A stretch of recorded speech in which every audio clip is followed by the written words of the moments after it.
Jesús salió de nuevo a la orilla del lago. La gente acudía a él y les enseñaba. Al pasar, vio a Leví, el de Alfeo, sentado al mostrador de los impuestos y le dijo: «Sígueme». Se levantó y lo siguió.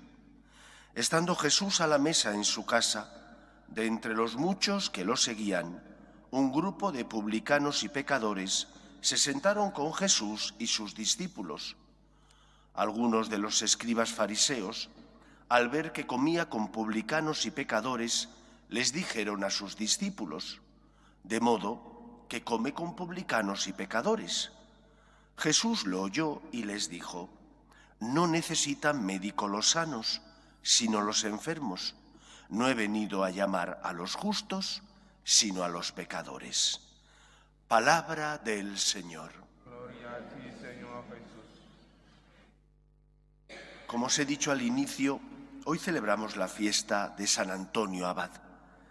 San Antonio Abad se enmarca dentro de lo que la Iglesia denomina los padres del desierto. Aquellas personas que abandonaron todo lo que tenían, muchos de ellos eran ricos y tenían una buena posición económica y nobiliaria incluso, y se marcharon a cuevas en el desierto para entregar su vida al Señor y ser luz en el mundo. El Espíritu Santo, que es el que alienta y dirige a la Iglesia, fue el que suscitó en el corazón de estas personas ese deseo de marcharse para entregarse y de esa manera expresar al mundo esa fuga mundi, que, como os he dicho, no significa rechazo a lo material, dado que lo material es creación de Dios, criatura de Dios, y Dios lo creó para nuestro auxilio y servicio, sino bien para ser llamada de atención, luz, que hiciera ver a los hombres que esos bienes materiales tienen que ser utilizados en su justa medida y con equilibrio. Para poder entender lo que ocurrió con los padres del desierto, es fundamental echar un poco la mirada atrás. En el año 313, los emperadores Constantino y Licinio dictan el Edicto de Milán. El Edicto de Milán es conocido como Edicto de la Tolerancia. A partir de ese momento, la Iglesia, que era perseguida, deja de serlo y es tolerada.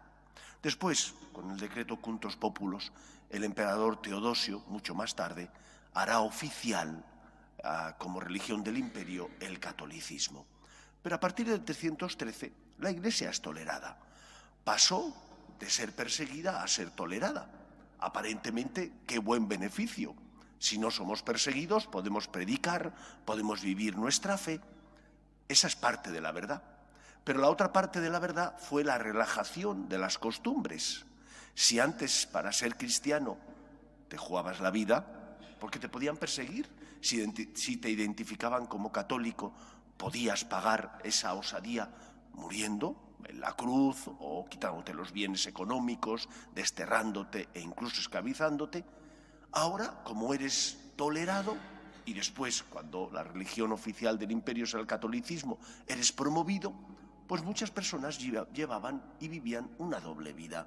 Se llamaban católicos, el emperador era proclive y favorable a los católicos, pero no vivían como católicos, vivían como paganos.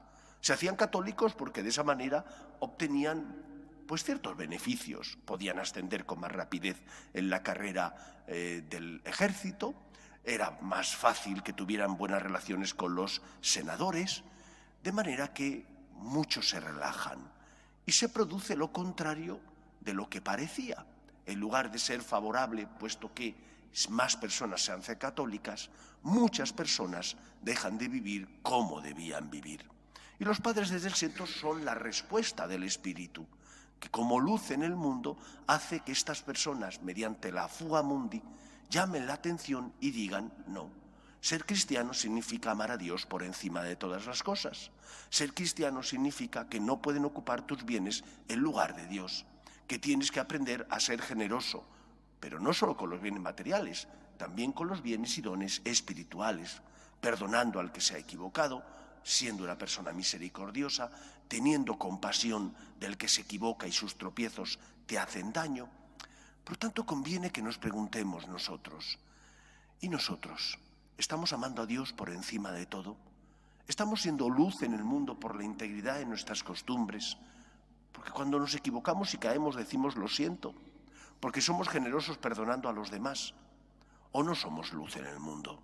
El que me ve no se sentirá llamado a seguir al Señor porque mi vida es una vida anodina o, en el peor de los casos, es una vida que va en contra de lo que el Señor te pide, de la moral y, por lo tanto, de la vida cristiana.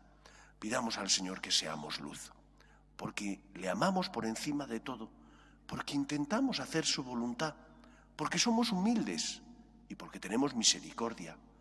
Cuando en cierta ocasión le presentan a Jesús a una mujer pecadora, la Magdalena, él era una mujer de reconocido, una vida en contra de la moral judía, de todo el mundo sabía cuál era su reputación, y Jesús simplemente contesta: mucho se le ha perdonado porque mucho ha amado.